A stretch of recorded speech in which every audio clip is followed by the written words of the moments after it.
Bismillahirrahmanirrahim. Assalamualaikum warahmatullahi wabarakatuh.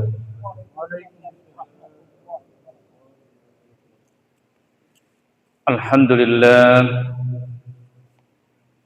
alladzi 'allama bil qalam 'allama al-insana ma lam ya'lam. Asyhadu an la ilaha illallah wahdahu la syarika lah wa asyhadu anna Muhammadan 'abduhu wa rasuluh. Allahumma salli wa sallim ala man istafa Muhammad ibn Abdillah wa ala alihi wa sahbihi wa mawalah, amma ba'd. Faya ayyuhal hadirun, as'adakumullah. Alhamdulillah kita dapat bermuwajah kembali di tempat yang mubarakah ini dalam rangka kita melaksanakan kewajiban kita sebagai hamba Allah, yakni sholat maghrib. Alhamdulillah kita laksanakan secara berjamaah dan kita lanjutkan dengan pengajian spesial keutamaan bulan Zulhijjah, yaitu keutamaan dan sunnah-sunnah berkurban. Oleh karena itu, mari kita senantiasa bersyukur atas nikmat-nikmat Allah yang hingga pada kesempatan ini masih diperkenankan kepada kita. Salawat dan salam senantiasa kita aturkan kepada baginda Nabi besar Muhammad sallallahu alaihi wasallam. Jamaah yang dirahmati Allah Subhanahu wa taala, tadi malam kita sudah bahas kenapa begitu istimewanya di bulan Zulhijjah ini, terutama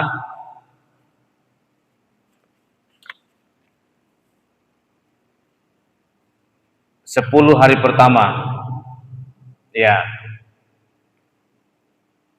sampai-sampai sebagaimana yang kita tadi malam sudah dengarkan semua hadis Rasulullah SAW, ada salah satu amalan yang mana kita laksanakan amalan itu, yaitu pada 9 Zulhijjah yang dikenal dengan puasa Arafah.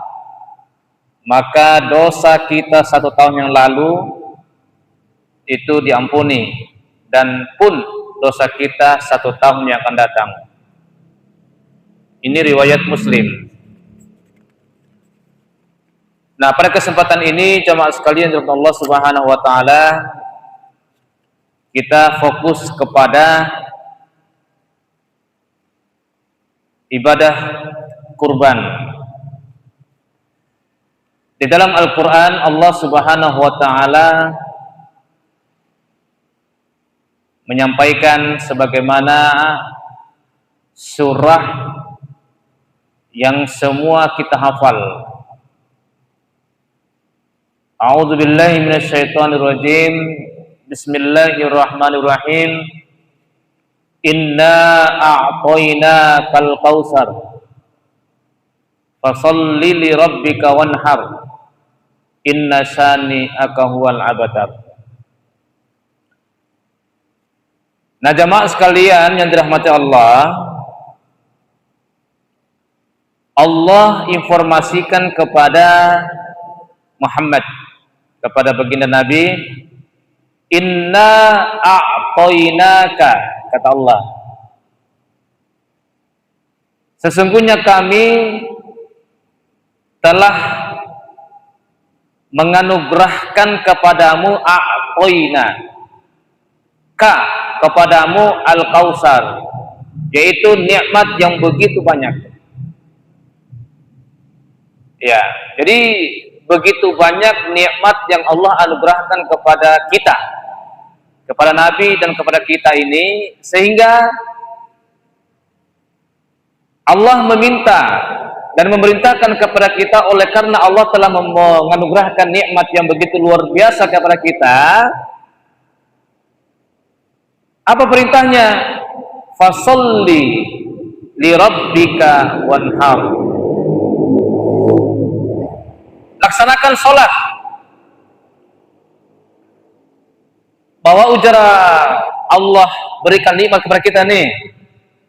Wara uman nggegai, wara pajun dekanir lombo, wara oini deugai, denono, ya. Apalagi zaman ake, wara oton de dalam pelampagai, wara Honda, wara porawali. Ada gaji tiap bulan. Itu nikmat yang luar biasa itu, Pak. Itu nikmat yang luar biasa, Pak. Tetapi Allah minta, oke, sekarang saya sudah kasih kamu nikmat, lakukanlah sholat. Jangan tidak sholat, sebab sudah begitu banyak nikmat yang kuberikan kepadamu. Dede kulau naga, ya, ompu kerja, nah, dede ke rumah kali, bawa orang boto, orang cewek boto nanti per rumah dede ke nikmat.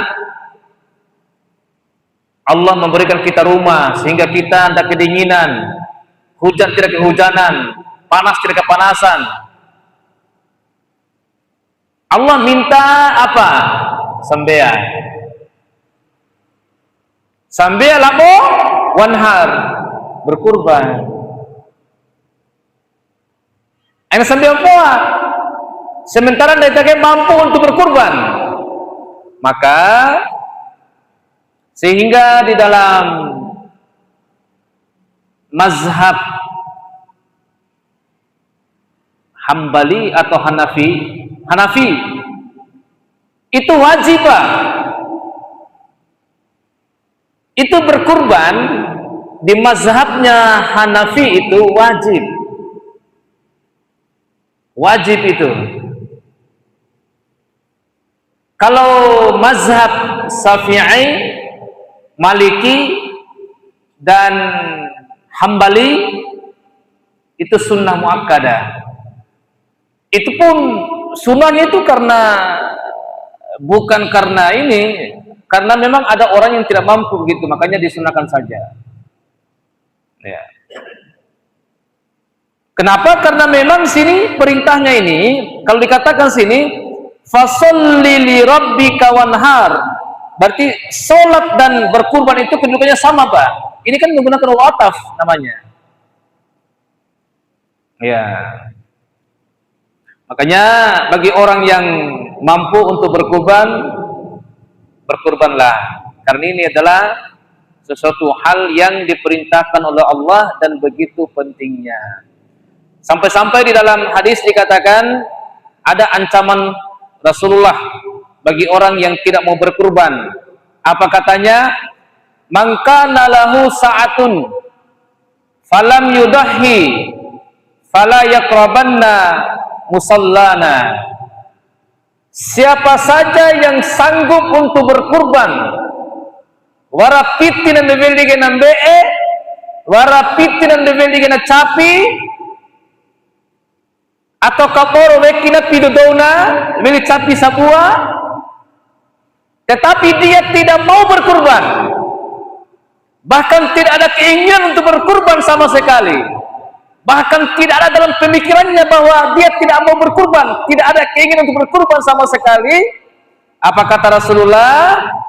Fala yaqrabanna musallana, maka jangan coba-coba dekati musola kami, jangan coba-coba dekati tempat sholat kami. Ramai sambea Idul Adha, beda maksudnya ini. Atau mulai Idul Adha kan? Idullah sambil Idul Adha. Tidak usah kamu bergabung dengan orang-orang beriman yang lainnya, karena sejatinya kamu sholat juga tidak benar. Ya. Tetapi berdasarkan syarah para ulama, apa maksudnya ini adalah hadis ini menunjukkan adalah uslub at-tahdid namanya, ungkapan ancaman bahwa amalan yang diperintahkan itu adalah amalan yang sangat penting gitu. Ya, makanya kita harus perhatikan semua kurban. Nah, karena ibadah kurban juga itu adalah merupakan ibadah yang khas bagi kita orang Islam. Ini ibadah khas ini, makanya dikatakan sini, man shalla salatana wa nasaka nusukana wa qad asaban nusuka wa man nasaka qabla salati fala nusuka lahu. Barang siapa yang salat seperti salat kita dan berkurban seperti kita berkurban, maka sungguh dia telah mengerjakan kurban dengan benar. Dan barang siapa yang menyembelih kurbannya sebelum salat Idul Adha, maka kurbannya tidak sah. Artinya apa? Ini menunjukkan bahwa ibadah kurban itu merupakan khusus, ada kekhususan dan syiar yang hanya terdapat di bulan Zulhijjah. Itu. Iya. Nah, oleh karena itu jamaah sekalian yang dirahmati Allah Subhanahu wa taala, nah akan jadi ketika beta, kalau ada di antara kita yang sudah niat untuk kurban, nah akan diperhatikan beta. Pertama,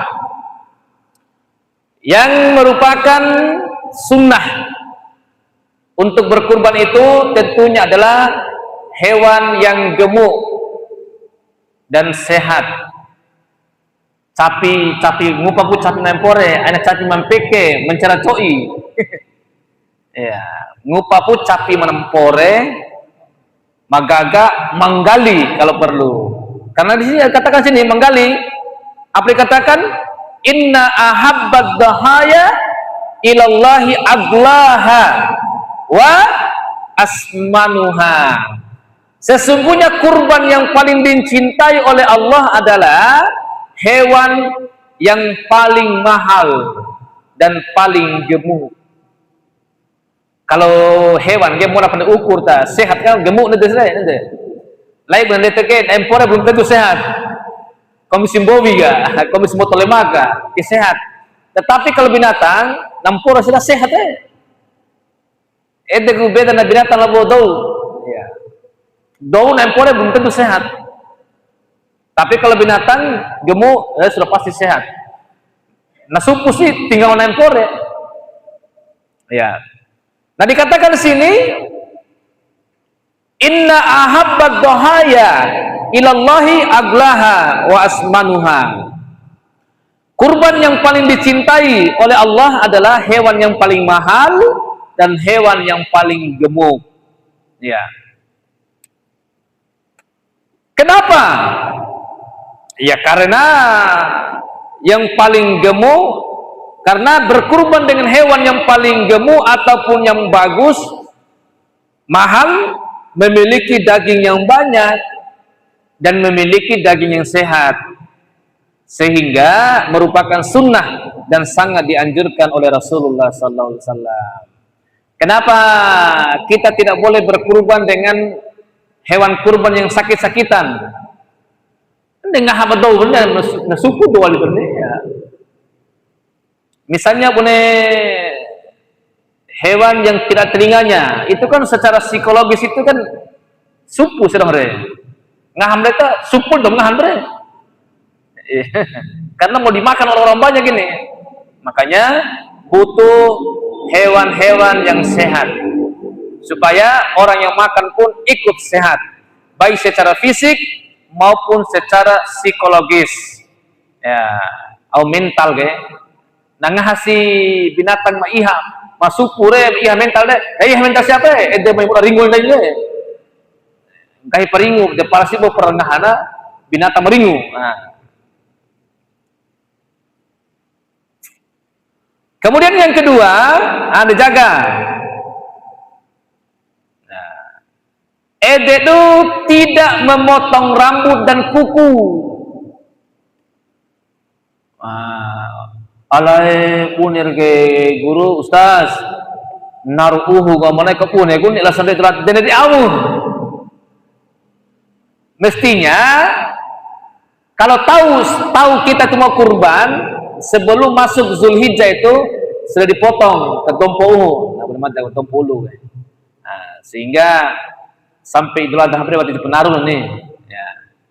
Kalau hari ini sudah terlanjur panjang namun kita belum memotong kuku kita, sementara kita ini mau berkurban, aina du damsu, aina du dompuhu, aina poru honggo.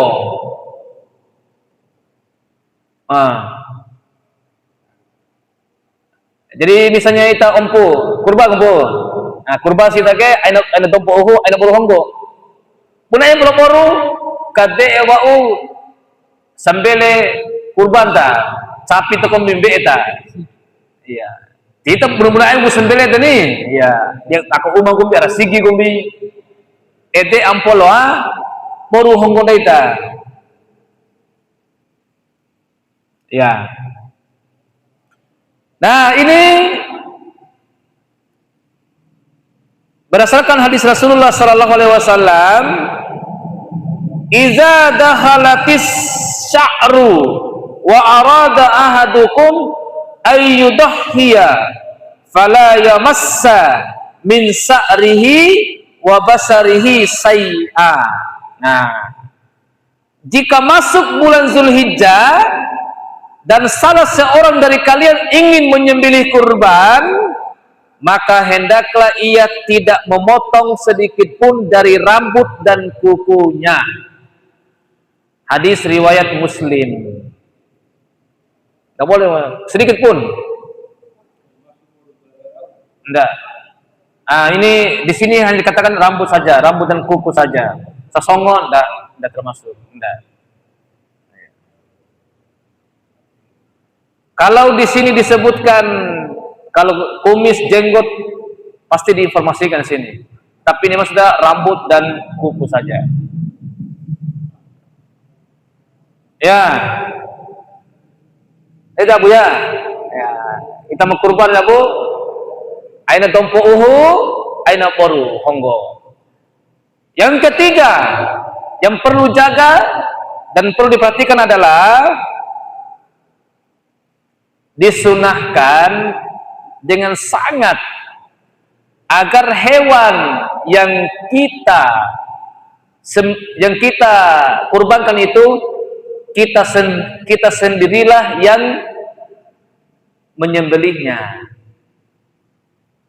Nah, kalaupun tidak bisa, kita menyaksikan secara langsung. Ya ini. Apa kata Nabi? Ketika dia berkatakan kepada putrinya Fatimah, ya Fatimah, kumi ila udhiyatiki fashadiha fa innahu yughfaru laki inda awwali qatratin min damiha kullu zambin amiltihi wa quli inna salati wa nusuki wa mahyaya wa mamati lillahi rabbil alamin. Jadi Nabi SAW dia katakan kepada putrinya Fatimah, ya Fatimah, berdirilah dan saksikan hewan sembelihanmu itu. Kan sini. Nah kaulah Fatimah tiobu hewan sembelihan itu. Memang orang lain yang menyembelih tapi kamu saksikan gitu. Sesungguhnya kamu diampuni pada saat awal tetesan darah. Au begitu menetes darah kah? Itu dosa-dosa kita tidak ampuni, Pak. Di saat kita menyaksikan hewan kita yang disembelih. Ya. Dan bacalah di saat kita melihat apa dibaca? Inna sholati wa nusuki wa mahyaya wa mamati lillahi rabbil alamin. Itu dibaca Abu Hito. Ya. Jadi di saat konen misal lain daita ma sambelena. Palang daita menyaksikan sapinya tersembelih atau daita. Baca pun nih. Inna sholati wa nusuki wa mahyaya wa mamati lillahi rabbil alamin. Ya, sesungguhnya salatku, sembelihanku, hidupku dan matiku hanya untuk Allah Subhanahu wa taala, Rabbil alamin, Tuhan semesta alam. Iya. Jadi ane pesaweki, ane ada rumah, kan biasa dia dulu. Pak kasigi. Nasrahkan desigi. Ndai tinggal ngena hiina wa abdo ke rumah. Ane biasa ni, damat ni biasa ni. Yo ngena pita ke rumah. Ngena lalpa sepertiga bre. Oh enggak ya. Enggak begitu. Akhir debat mereka jamaah sekalian. Kalau kita sembelih kurban, minimal kita pun ikut menyaksikan, karena dikatakan di sini di saat kita menyaksikan dalam tetesan pertama itu dosa-dosa kita diampuni dan kita dianjurkan oleh Nabi agar kita membaca tadi itu inna sholati wa nusuki wa mahyaya wa mamati lillahi rabbil alamin. Jadi kalau misalnya kita tidak lihat, kita tidak ada situ, aku dibaca mereka. Dede. Ya.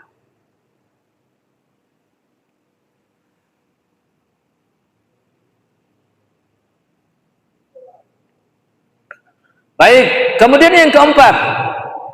Yang keempat, bagi orang yang berkurban, di saat menyembelihnya tentunya membaca basmalah. Kone lain kurban ini. Kalau tidak baca basmalah ya dasar haram dimakan. Ya.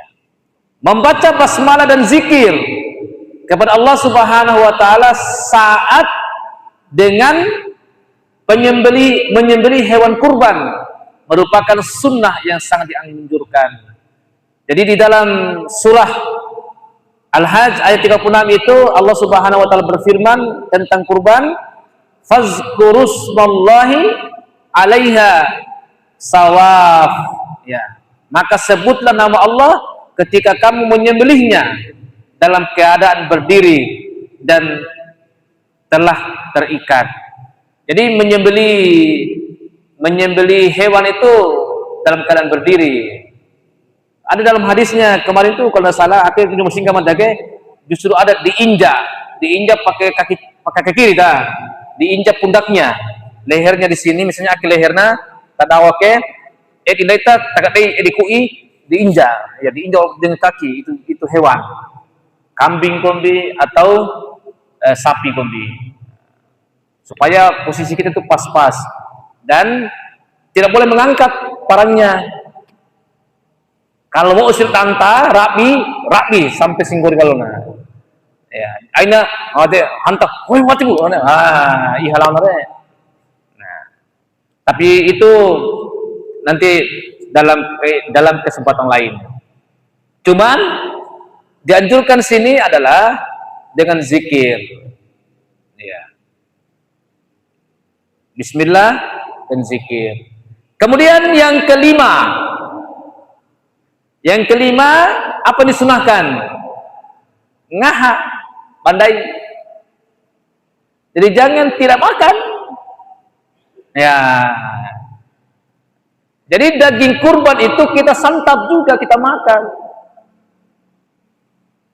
Makanya di dalam surah Al-Hajj ayat 28, Allah Subhanahu wa taala berfirman, liyashhadu manafi'a lahum wa yazkurusmallahi fi ayyamin ma'lumatin ala ma razaqahum min bahimatil an'am fakulu minha wa at'imul ba'isal fakir. Ini fakulu minha wa at'imu. Ini mereka menyaksikan berbagai manfaat untuk mereka dan agar mereka menyebut nama Allah pada hari-hari yang telah ditentukan atas rezeki yang Allah berikan kepada mereka berupa hewan ternak.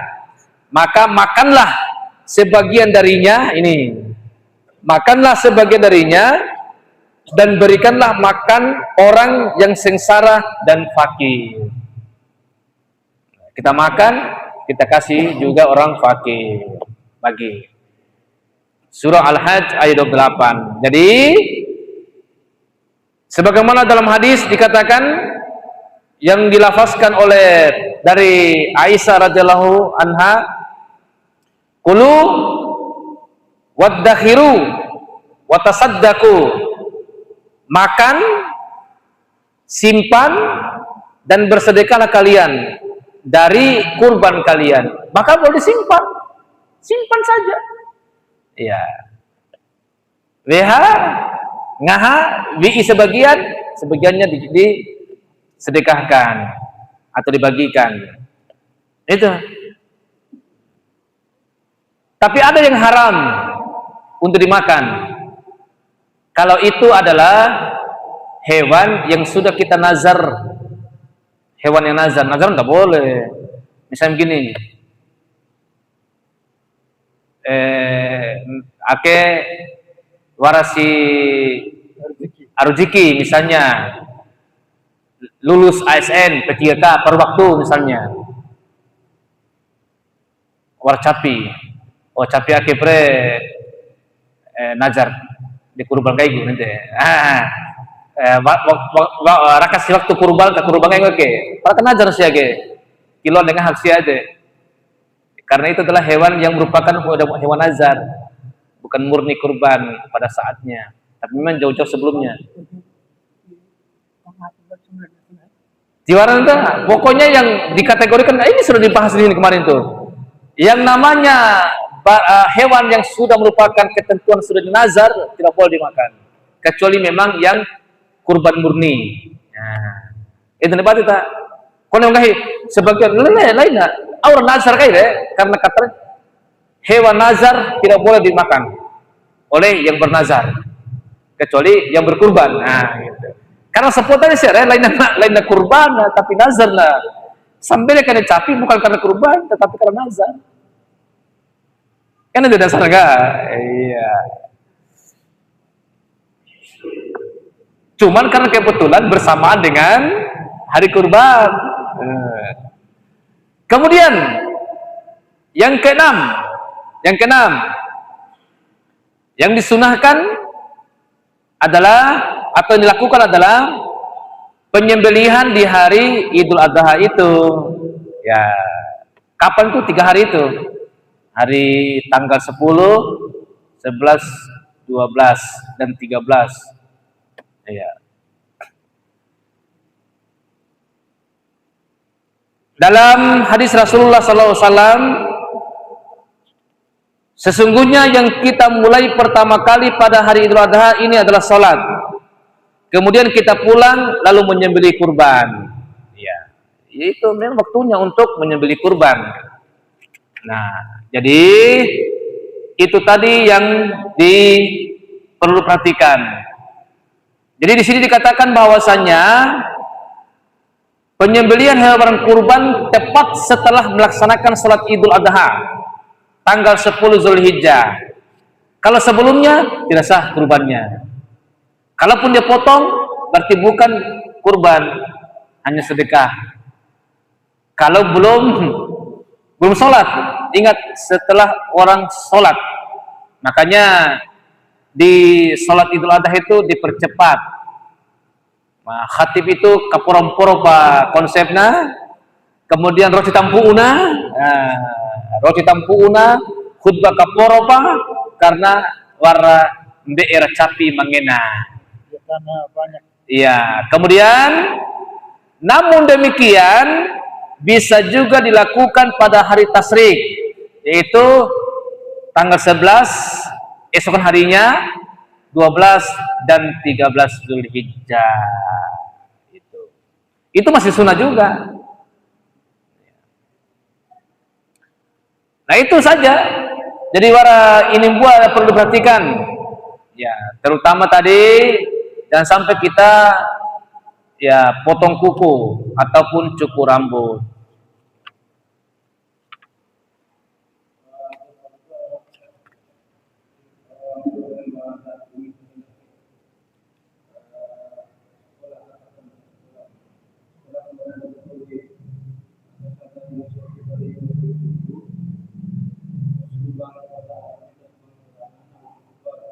Ah inilah disumbang kemana?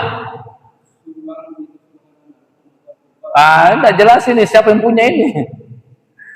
Nah, itu saja yang jadi misalnya kita mau potong, mau sembelih sapi misalnya.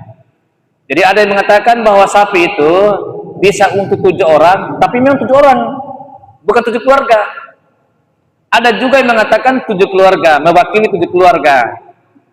Nah, sama dengan satu kambing, ada yang mengatakan itu satu, kalau di dalam kitab Fatwa itu hanya disebutkan orang, bukan keluarga. Orang, satu kambing, 1 orang. Untuk satu sapi 7 orang, bukan 7 keluarga. Tetapi ada juga ulama mengatakan itu bisa menjadi 7 keluarga. Nah, maka itu. Persoalan kemudian adalah bagaimana kalau misalnya aka sekolah, aka kantor-kantor, kapuro piti, sempuru dona, dompuru dona, apa anak sekolah depilar tudung tahu gak?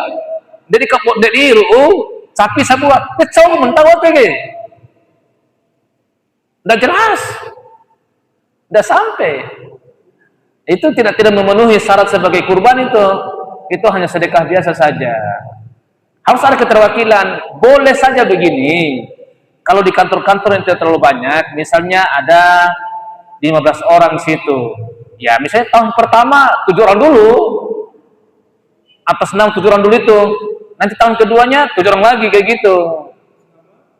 Atas nama orang-orang yang artinya yang punya itu 7 orang. Misalnya dalam kantor, taruhlah kantor PLN. Di PLN ini ada 15 karyawannya atau 14 karyawannya, 14 lah. Untuk tahun per ini kesepakati dulu, gomi yo, itu kurban tahun ini. Tahun depan gomi wajib. Boleh itu, jelas orangnya yang berkurban. Tetapi kalau rembuk begitu sampai 500 orang satu sapi, siapa yang punya itu? Siapa yang berkurban itu? Nggak jelas itu. Makanya itu tidak memenuhi syarat sebagai sapi kurban sejatinya. Hanya sedekah saja. Maka pahala dapat pahala, tetapi tidak seutama dengan pahala kurban. Dapat pahala, jadi namanya kita dapat pahala, tetapi tidak sebesar pahala kurban. Jangan dikatakan kurban, enggak. Itu bukan kurban itu. Karena kurban ada syarat-syaratnya. Nah mungkin itu jamaah sekalian Allah Subhanahu Wa Taala, mudah-mudahan ini bisa kita fahami dan bisa kita jaga-jaga diri kita. Manakala ada di antara kita yang pada tahun ini punya kesempatan untuk berkurban. Ya kalau tidak bisa kurban kambing, sapi, ya minimal kurban perasaan dulu lah. Ya. Terutama anak muda, silakan kurban perasaan. Nah, jamaah sekalian Allah Subhanahu Wa Taala, mungkin inilah pertemuan kita pada kesempatan ini. Mudah-mudahan ini bermanfaat dan insya Allah pada pertemuan selanjutnya kita akan perkuat kembali terkait dengan apa ya setelah haji. Nantinya materi selanjutnya lah, baru nanti insya Allah kita akan tuntaskan pembahasan ilmu fikih kita.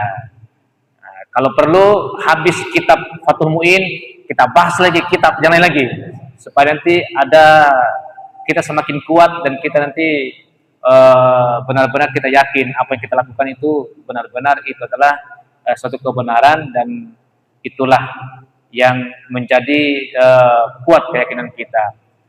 Oleh karena itu mari kita tutup pertemuan kita ini dengan sama-sama membaca doa kafaratul majelis. Subhanakallahumma bihamdik, asyhadu an la ilaha illa anta, astaghfiruka wa atubu ilaik.